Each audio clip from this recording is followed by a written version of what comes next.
متن کی عبارت دیکھیں. متن نے کہا الملازمۃ کون الحکم مقتضیا لآخر. کون الحکم مقتضیا لآخر. ملازمہ کیا ہے؟ ملازمہ ہے ایک حکم کا دوسرے حکم کے لیے مقتضی ہونا. جی. ایک حکم کا دوسرے حکم کے لیے مقتضی ہونا. جی. حکم کا کسی ایک حکم کا دوسرے حکم کے لیے مقتضی ہونا، یہ ملازمہ. جی. جی. ٹھیک ہے نا؟ جی.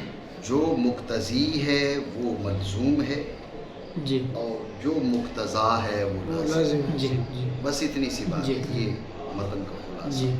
ملازمہ کیا ہے؟ کون الحکم مقتضی لآخر. حکم کا دوسرے حکم کا کے لیے مقتضی ہونا. جی. جی. ٹھیک ہے نا؟ حکم کی یہ جو کیفیت ہے، یہ جو کون ہے، یہ ملازمہ ہے. جی. ٹھیک ہو گیا؟ جی. اور جو مقتضی ہے وہ ملزوم ہے، جو مقتضا ہے وہ لازم. جی. ملازمہ ہونا ہے حکم کا، مقتضی دوسرے کا. اور حکم اول نام رکھا جاتا ہے ملزوم، اور ثانی لازم. یہ متن کا خلاصہ. جی. اب شرح کی اغراض غور کریے کہ شارح رحمہ اللہ تعالی ربط کی تقریر کرتے ہیں. اس مقام پہ ملازمہ کی تعریف کی کیا حاجت تھی؟ جی. جی. ملازمہ کی تعریف کی حاجت کیا تھی اور اس مقام پہ کیوں لے کے آئے؟ جی. جی. جی. تو شارح کہتے ہیں کہ بات چل رہی ہے تعلیل کی. جی. ابھی جو تعریف گزری وہ تعلیل کی تعریف گزری. تعلیل کے بعد علت کی تعریف گزری. تعلیل کے اندر علت کا ذکر آیا ہے، علت کا بیان ہوا. تو جو تعلیل ہے وہ کبھی دیکھیں، تعلیل اور استدلال جو ہے وہ کبھی قیاس اخترانی کی صورت میں ہے، کبھی قیاس استثنائی کی صورت میں. جی. قیاس استثنائی کے اندر ملازمہ شرط ہے. جی. آپ دیکھ لیں کہ قضیہ آپ کتب منطق میں پڑھتے ہیں کہ متصلہ کی دو قسمیں، لزومیہ اتفاقیہ. جی. اسی طرح جو قضیہ منفصلہ اس کی بھی دو قسمیں، انادیہ اتفاقیہ. جی. قیاس اس طرح ہی اتصالی کے اندر آ جائیں، شرطیہ متصلہ کے اندر آ جائیں. متصلہ دو قسم کا، ایک لزومیہ ایک اتفاقیہ. جی. ذہن میں رکھیں قیاس استثنائی اتصالی کے اندر جو قضیہ استعمال ہونا درست ہے، جو منتج ہوتا ہے وہ لزومیہ ہے. جی. تو مطلب کیا نکلا؟ مطلب یہ نکلا قیاس استثنائی کے اندر لزوم ضروری ہے، ملازمہ ضروری ہے. جی. تعلیل کے اندر بعض اوقات ملازمہ ضروری ہوا نہ ہوا جی. تو ملازمہ کی حاجت پڑ گئی. جی. اس لیے تعلیل کا بیان ہوا تو ملازمہ کا بیان جی. شروع کر دیا. جی. یہ مناسبت ہے. جی. دوبارہ سمجھیے توجہ سے. متن کے خلاصے کے بعد شرح کے اغراض شارح رحمہ اللہ تعالیٰ یہاں پر ربط کی تقریر کرتے ہیں کہ اس مقام پر اول تو ملازمہ کی تعریف کی کیوں، دوسرا اس مقام پر کیوں کی، مناسبت کیا بنی. جی. تو مناسبت یہ ہے کہ بات ہو رہی تھی تعلیل کی، جی. تعلیل کے بعد علت کی. تو تعلیل کبھی قیاس اقترانی کی صورت میں ہوتی ہے، کبھی قیاس استثنائی کی صورت میں ہوتی ہے. جی. میں نے آپ کو بتایا قیاس استثنائی اتصالی بھی ہوتا ہے، انفصالی بھی ہوتا ہے. اتصالی میں شرطی متصلہ. جی. متصلہ دو قسم، لزومیہ اور اتفاقیہ. جی. جو انتاج ہے اس کے لیے ضروری ہے کہ قضیہ شرطی متصلہ لزومی استثنائی اتصالی کا جز بنے. جی. استثنائی اتصالی کا جز اگر لزومی اگر متصلہ اتفاقیہ بنتا ہے تو قیاس منتج نہیں ہوتا. جی. سمجھے بات کو؟ اگر لزومیہ ہوگا نا تو پھر کیا ہوگا؟ استثناء رفع تعلی کا، اور پھر یہ منتج ہوگا. اگر متصلہ لزومیہ نہیں ہوگا تو کیا یہ قیاس منتج نہیں ہوگا. جی. مطلب کیا نکلا؟ مطلب یہ نکلا کہ بعض اوقات لزوم کی حاجت ہوتی ہے قیاس کے اندر، تعلیل کے اندر. جب لزوم کی حاجت ہوتی ہے تو تعلیل سے مناسبت بنی، اس لیے ملازمہ کی تعریف. یہ ربط کی تعریف. جبکہ تعلیل ہے کبھی ہوتی ہے، کبھی یکون سے اس لیے کہا کہ بعض اوقات قیاس اقترانی بھی ہوتا ہے، حملی بھی ہوتا ہے، شرطی بھی ہوتا ہے. ٹھیک ہے نا؟ کبھی ہوتی ہے قیاس استثنائی کی صورت میں. تو قیاس استثنائی کیا ہے میں نے آپ کو بتایا، استثنائی اتصالی انفصالی. اتصالی میں قضیہ شرطیہ متصلہ لزومیہ. اس لیے کیا کہا؟ متضمن ہو، جو متضمن ہو ملازمہ کو. جب یہ ہے محتاجی ہوئی ملازمہ کی تفسیر کی جانے والی تو کہا مصنف رحمہ اللہ تعالیٰ نے الملازمۃ قول الحکم الہی. توجہ ہے؟ غور کریں کہ ایک ہے لزوم، ایک ہے ملازمہ. ایک ہے تلازم، جی ایک ہے استلزام۔ استلزام جی ملازمہ، تلازم، استلزام، لزوم، جی جی یہ مناظرہ، اصطلاحی مناظرہ کے اندر یہ ایک ہے۔ جی جی بات سمجھے نہیں؟ ویسے آپ دیکھیں نا جی، علوم منطقیہ دیکھیں، علوم لغویہ دیکھیں اور ادب دیکھیں، ان کے اندر کیا ہے، تلازم کے معنی اور ہیں۔ جی لزوم وہ لزوم ہے عدم انفکاک، جی لزوم نام ہے عدم انفکاک کا، من جانب واحد، جی سمجھے بات؟ جی لزوم نام ہے عدم انفکاک کا جی من جانب واحد، واحد، تلازم نام ہے عدم انفکاک کا من الجانبین، جی سمجھے بات؟ جی جی تلازم نام ہے عدم انفکاک کا من الجانبین، اور لزوم نام ہے عدم انفکاک کا من جانب واحد۔ واحد جی دو جانب سے لزوم تو تلازم، جی جی دو جانب سے لزوم تو ملازمہ، جی جی ایک جانب سے لزوم تو لزوم، جی ایک جانب سے لزوم سے استلزام، جی یعنی استلزام اور لزوم ایک جانب سے ہو عدم انفکاک تو جب بھی یہ صادق آتے ہیں۔ جی جی ملازمہ اور تلازم کیا ہے، یہ جانبین سے ہوگا تو صادق آئیں گے، ورنہ صادق نہیں آئیں گے۔ جی بات اب سمجھے؟ جی یہ کیا ہو گیا، یہ علوم لغت، علوم عربیہ، منطق، اس کے اندر کیا ہے، لزوم اور ملازمہ کے معنی ہیں۔ جی لیکن جہاں تک بات ہے، جہاں تک تعلق ہے کس کا، اصطلاح مناظرہ کا، اس میں تلازم، استلزام، ملازمہ یہ اور لزوم، یہ سارے کے سارے ایک معنی ہیں۔ وہ کیا ہے، کون الحکم مقتضی لآخر، کون الحکم مقتضی لآخر، حکم کا دوسرے حکم کا مقتضی ہونا، جی جی عدم انفکاک نہیں، جی وہ الگ چیز ہے۔ معنی کریں یہ کیا، جی ملازمہ۔ جی اب یہ اضافی فائدہ بتا رہا ہے شارح، اور تلازم اور تلازم استلزام اور استلزام بمعنی واحد، ایک ہی معنی میں ہے۔ جی جی تو ابھی میں نے آپ کو بتایا معنی تو الگ الگ ہیں، جی کم از کم استلزام کے معنی تو الگ ہیں، ملازمہ اور تلازم کے معنی تو ایک ہو جی سکتے ہیں، جی لیکن استلزام کے معنی تو الگ ہیں، کیونکہ اس میں عدم انفکاک من جانب واحد کافی ہے۔ جی جی تو اس کا جواب دیتے ہوئے کہا فی اصطلاحہم، یا اصطلاح نظار کی بات ہے، جی جی مناظرین کی اصطلاح کی جی بات ہے، اہل مناظرہ کی اصطلاح میں یہ ایک ہے، جی ٹھیک ہے، ان کی اصطلاح میں ان کی اصطلاح ایک معنی میں ہے، ایک معنی اور میں وہ ہونا ہے حکم کا وہ ہونا ہے حکم کا مقتضی دوسرے کا، مقتضی دوسرے قول الحکم مقتضیا لآخر، مقتضیا لشیء آخر، جی قول الحکم مقتضیا لشیء آخر، غور کریں، قول الحکم مقتضیا لشیء آخر، حکم کسی اور چیز کا تقاضا تو کرتا ہے، جی جی وجود موضوع کا تقاضا کرتا ہے، وجود معمول کا تقاضا کرتا ہے، جی وغیرہ وغیرہ۔ جی تو اب یہ سارے کے سارا لزوم ہے؟ جی کہا نہیں، شاعر نے کیا کہا، اے لحکم آخر، قول الحکم مقتضیا لشیء آخر نہیں، قول الحکم مقتضیا لحکم آخر، جی حکم کا دوسرے حکم کا تقاضا کرنا، جی جی ایک حکم کا دوسرے حکم کا مقتضی ہونا، یہ ایک حکم دوسرے حکم کا جو تقاضا کرتا ہے، یہ لزوم ہے، یہ ملازمہ ہے، یہ استلزام ہے، یہ جو ہے نا تلازم ہے۔ جی جی بات سمجھے نہیں؟ جی ایک حکم کا دوسری شے کا تقاضا کرنا یہ نہیں، بات سمجھے؟ یعنی دوسرے حکم کا، دوسرے حکم، غور کریں، کہا نا ایک حکم کا دوسرے حکم کا تقاضا کرنا، کیسے؟ مطلب ایک حکم پایا جائے تو تقاضا کرے کہ دوسرا حکم بھی پایا جائے، جی جی ایک حکم دوسرے حکم کا تقاضا کرنا، ایک حکم دوسرے حکم کا مقتضی ہونا، مطلب ایک حکم پایا جائے تو دوسرا حکم بھی پایا جائے، یہ تقاضا ہے۔ اذا وجد النہار، اذا طلعت الشمس وجد النہار، دیکھیں، اذا طلعت الشمس وجد النہار، تو جو طلعت الشمس ہے یہ چاہتا ہے کہ میں پایا جاؤں تو وجد النہار پایا جائے، ایسا ہے نہیں؟ جی طلعت الشمس یہ پایا جائے تو وجد النہار پایا جائے، جی بات سمجھے نہیں؟ مانا کریں بھائی طور کے جب پایا جائے مقتضی، پایا جائے مقتضا، مقتضی کے پائے جانے کے وقت، جیسے ہونا سورج کا، جیسے سورج کا طلوع ہونا اور دن کا موجود ہونا، تو بے شک پہلا حکم کیا ہے؟ طلعت الشمس، تقاضا کرنے والا ہے دوسرے حکم کا، وہ کیا ہے؟ الشمس طالعۃ، بات سمجھے نہیں؟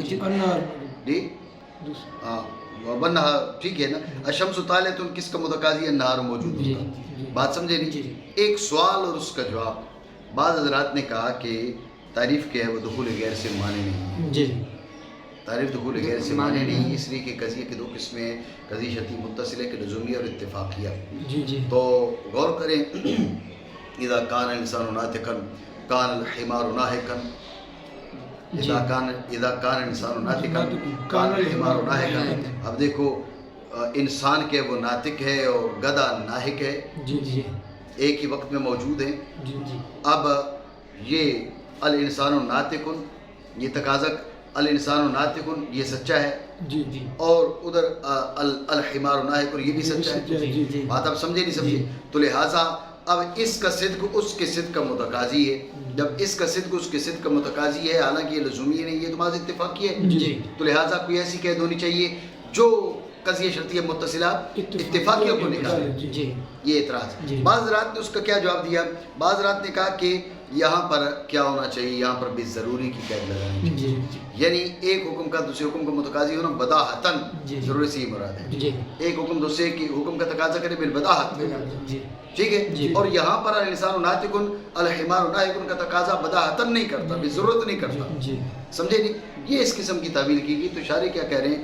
شارح کہہ رہے ہیں کہ الانسان ناطق الحمار ناہق کا تقاضا کرتا ہی نہیں، جی جی مقتضی ہے ہی نہیں۔ جی جب مقتضی نہیں تو یہ قید لگانے کی کیا ضرورت ہے؟ جی بات سمجھے جی۔ نہیں؟ آپ کہہ رہے ہیں جی بداہتاً تقاضا کرے، تقاضا کر کہاں رہا؟ جی آپ بات پہ توجہ دیں نا، جی۔ تقاضا کب کرتا ہے؟ جبکہ اول علت و ثانی کے لیے، ثانی علت و اول کے اول لیے کے دونوں لیے۔ معلوم ہوں امر کسی ثالث کے۔ جی اب جو حمار کا ناہق ہونا ہے وہ انسان کے ناطق ہونے کی نہ علت نہ معلوم نہ کسی تیسری چیز کے لیے معلوم، جی اصطلاحی معلوم۔ جی بات سمجھے نہیں؟ جی۔ دوبارہ سمجھے توجہ سے۔ بعض رات نے یہاں پر اعتراض کیا، اعتراض کا حاصل ہے کہ تعریف آپ کے دخول غیر سے معنی نہیں، تفصیلی سے اجمال کی ہے کہ قضیہ شرطی متصلہ کی دو قسمیں، لزومی اتفاقیہ۔ یہ تعریف جیسے لزومی پر صادق آ رہی ہے، ایسے اتفاقی پر بھی صادق آ رہی ہے۔ اذا کان انسان ناطقا کان الحمار ناہقا، انسان ناطق ہے، حمار ناہق ہے، دونوں سچے ہیں، انسان کا نطق اس حمار کے ناہق ہونے کا متقاضی ہے۔ تو جب یہ دونوں سچے ہیں تو لہٰذا کوئی ایسی قید ہونی چاہیے کہ جو اس شرطیہ متصلہ اتفاقیہ کو نکالے۔ جی یہ معترض نے اعتراض کیا۔ جی۔ بعض حضرات نے جواب دیتے ہوئے کہا کہ یہاں پر پھر بے ضرورت کی قید ہونی چاہیے کہ الانسان ناطق، یہ تقاضا کر رہا ہے الحمار ناہق کا، یہ بالبداہت، بے ضرورت کی قید لگائے تو اس سے یہ نکل جائے گا کیونکہ یہ تقاضا بالبداہت نہیں، بے ضرورت نہیں، ٹھیک ہے؟ یہ بعض حضرات نے اس قسم کی توجیہ تعبیر کی کوشش کی۔ شارح کہہ رہے ہیں اعتراض ہوتا ہی نہیں ہے، اس کو جواب دینے کی ضرورت کیا ہے؟ اعتراض تعریف دیکھیں نا، تعریف کیا ہے؟ کون الحکم مقتضیاً، تقاضا کرے۔ تو انسان کا ناطق ہونا کہاں تقاضا کرتا ہے بھئی گدھا ناہق ہو؟ نہ ہو، گدھا ہو ہی نہیں، جی؟ انسان کا ناطق ہونا کیوں تقاضا کرے گا؟ نہ تقاضا کرتا ہے، نہ وہ کرے گا، نہ کوئی آپس میں مناسبت ہے، نہ کوئی تعلق ہے۔ اصل چیز یہ ہے کہ تقاضا تب کرتا ہے کہ دونوں میں علاقہ پایا جائے، علیت کا۔ علاقہ جو علیت کا ہے اس کی پھر آگے تقسیم کی جاتی ہے، اول علت ثانی کے لیے، ثانی علت اول کے لیے، دونوں معلوم امر ثالث کا۔ سمجھے بات کو؟ ہاں کبھی یہ بھی ہوتا ہے علاقہ تضائف کا ہوتا ہے، تو اس صورت میں بھی یہ تقاضا پایا جا سکتا ہے، علاقہ علیت کا ہو تو پایا جا سکتا ہے، علاقہ تضائف کا ہو تو پایا جا سکتا ہے۔ یہاں پر نہ علاقہ علیت کا نہ علاقہ تضائف کا، تو پھر تقاضا کہاں سے پایا جائے؟ یعنی جو مقتضی ہے، یہ جو تقاضا کے لفظ ہیں، اسی سے وہ نکل گیا کیا؟ قضیہ متصلہ اتفاقی۔ اب بے ضرورت کی قید لگا کر اس کو نکالنے کی حاجت نہیں ہے۔ اور نئی صادق آتی اقتضاء کے معنی متفقین فی الوجود پر، جیسے انسان کا ناطق ہونا، حمار کا ناہق ہونا، تو کوئی حاجت نہیں اقتضاء کو ضروری کی قید کے ساتھ مقید کرنے کی۔ بات آپ سمجھے نہیں سمجھے؟ تو لہٰذا یہ جو بات آپ نے کہی ہے نا کہ یہ قید لگاؤ، اس قید کی حاجت ہی نہیں ہے کیونکہ وہ مقتضا سے، وہ تقاضا سے نکل گیا۔ بات سمجھے نہیں؟ یہ سوال اور اس کا جواب ہو گیا۔ تو اب اس پہ توجہ رکھیں، یہ سوال ہے کہ مصنف رحمہ اللہ تعالیٰ نے کیا کہا؟ کون الحکم مقتضی لآخر۔ سوال ہے کہ تعریف جامع جمیل افراد نہیں ہے، تعریف جامع جمیل افراد نہیں، کیونکہ جیسے تلازم، لزوم، استلزام، ملازمہ احکام کے بیچ ہوتا ہے، ایسے مفردات کے بیچ بھی ہوتا ہے۔ مصنف رحمہ اللہ تعالیٰ کی جو تعریف ہے وہ احکام کے بیچ جو تلازم ہے اس پر صادق ہے، لیکن مفردات کے بیچ جو تلازم ہے اس پر صادق نہیں ہے۔ یہ سوال اس کا شارح نے جواب دیتے ہوئے پہلا جواب یہ دیا کہ یہ جو تقیید اور تخصیص ہے یہ اس لیے کہ جو معرف ہے وہ خاص ہے۔ جب معرف خاص ہو تو یہ اعتراض نہیں ہوگا نا تعریف جامع جمیل افراد نہیں ہے، کیونکہ معرف کے افراد ہی وہ ہیں جو تعریف میں آ رہے ہیں۔ یعنی مفردات کے بیچ جو تلازم ہے، مفردات کے بیچ جو لزوم ہے، یہ اصطلاح نظار میں لزوم، استلزام، ملازمہ، تلازم نہیں کہلاتا۔ ان کی اصطلاح میں وہ تلازم کہلائے گا جو احکام کے بیچ میں. جی جی تو جب معرف ان کے نزدیک خاص ہے تو تعریف کا خاص ہونا ضروری ہے. جی جی بات سمجھے؟ جی جی. یہ پہلا جواب. جی دوبارہ سمجھے توجہ سے. اعتراض اس کی اجمالی تقریر کی تعریف جامع رجوی الافراد میں ہے. جی تفصیل اس اجمال کی یہ ہے کہ آپ کی تعریف ملازمہ احکام کے بیچ بھی ہوتا ہے اور مفردات کے بیچ بھی ہوتا ہے. یہ تعریف جو ہے مفردات کے بیچ جو تلازم ہے، ملازمہ ہے، استلزام ہے، لزوم ہے، اس پر صادق نہیں ہے. احکام کے بیچ جو ہے اس پر تو صادق ہے. جی بات سمجھے نہیں؟ جی. یہ اعتراض تو اس کا شارح نے دو جواب دی. پہلا جواب یہ دیا کہ یہاں پر معرف ہی خاص ہے. جی یا معرف خاص تو تعریف کا خاص ہونا لازمی ہے، ورنہ تعریف دخول غیر سے معنی نہیں رہے گی. جی جی آپ سمجھ رہے ہو بات کو؟ جی. معرف خاص کیسے؟ کہ یہ بات ہم نے مانی کہ مفردات میں لزوم ہوتا ہے، استلزام ہوتا ہے، تلازم ہوتا ہے، ملازمہ ہوتا ہے، لیکن اصطلاح نظار میں نہیں ہوتا. اصطلاح نظار میں ملازمہ اسی کو کہیں گے جو بین الاحکام ہو. جی جی جی. بین المفردات اس کو ملازمہ وغیرہ سے تعبیر نہیں کیا جاتا. سمجھی؟ پھر خاص کے ملازمہ کو حکم کے ساتھ اگرچہ متحقق مفردات کے بیچ بھی. تو کیوں خاص کیے؟ یا اس لیے کہ وہ مختص ہے اصطلاح میں قضایا کے ساتھ. دوسرا جواب یہ ہے کہ مفردات کے بیچ جو تلازم ہے مفردات کے بیچ نہیں ہوتا، وہ بھی احکام کے بیچ ہوتا ہے. جی جی. بھئی کیا دلیل ہے؟ کہا کہ یظہر بہدنا تحمل. تھوڑی غور کرو تو بات واضح ہو جائے. جی سمجھے نہیں؟ جی. زید عمر کا بیٹا ہے، عمر زید کا باپ ہے، ٹھیک ہے نا؟ تو عمر جو زید ہے اس کا وجود، اس کے وجود کو عمر کا وجود لازم ہے. جی جی. یعنی بیٹے کے وجود کو باپ کا وجود لازم ہے. تو اب یہ بظاہر لزوم کس کے بیچ ہے؟ مفردات کے بیچ ہے. در حقیقت نہیں ہے. زید موجود کو امر موجود لازم ہے. جی. بظاہر زید اور عمر کے بیچ ملازمہ ہے، زید اور عمر کے بیچ تلازم ہے. مفردات ہم سمجھ رہے ہیں، لیکن غور کریں تو یہ زید کو عمر لازم نہیں ہے، زید کے وجود کو عمر کا وجود لازم ہے. ایسا نہیں ہے. تو زید الموجود ان کو امر موجود لازم ہے. تو زید الموجود ان کو امر موجود لازم ہے. تو غور کریں یہ تو یہ بھی مفردات کے بیچ نہ رہا، یہ قضاء کے بیچ آ رہا. بات سمجھیں؟ تو اس لیے مصنف رحمہ اللہ تعالیٰ نے قول الحکم مقتضی لحکم آخر کہا. قول شیء مقتضی لشیء آخر یہ نہیں کہا. بات سمجھے؟ دوبارہ سمجھے. دوسرا جواب حاصل جواب یہ کہ دوسرا جواب یہ ہے کہ جو مفردات کے بیچ تلازم ہے وہ ہم اس کو تسلیم کرتے ہیں، اصطلاح میں بھی اس کو تلازم قرار دیتے ہیں، لیکن پھر بھی تعریف میں حکم کا ذکر کیوں کیا ہے؟ اس لیے کہ مفردات کے بیچ جو ہمیں تلازم نظر آتا ہے وہ در حقیقت وہ قضایا کے بیچ ہی تلازم ہوتا ہے. سوال ہے کہ دلیل کیا ہے؟ کہا یظہر بادنا تأمل. یہ تو معمولی سا غور کرو تو تمہیں بات واضح ہو جائے گی. وہ مفردات کے بیچ نہیں، وہ مفردات کے احکام کے بیچ ہے. بات سمجھے نہیں؟ مانا کر یا اس لیے کہ تلازم بیچ مفردات کے در حقیقت تلازم ہے احکام کے بیچ، جیسا کہ ظاہر ہے ادنا تأمل سے مانا کرے. اور حکم اول ہے، یہ بتا دی حکم اول سے مراد کیا ہے؟ مقتضی.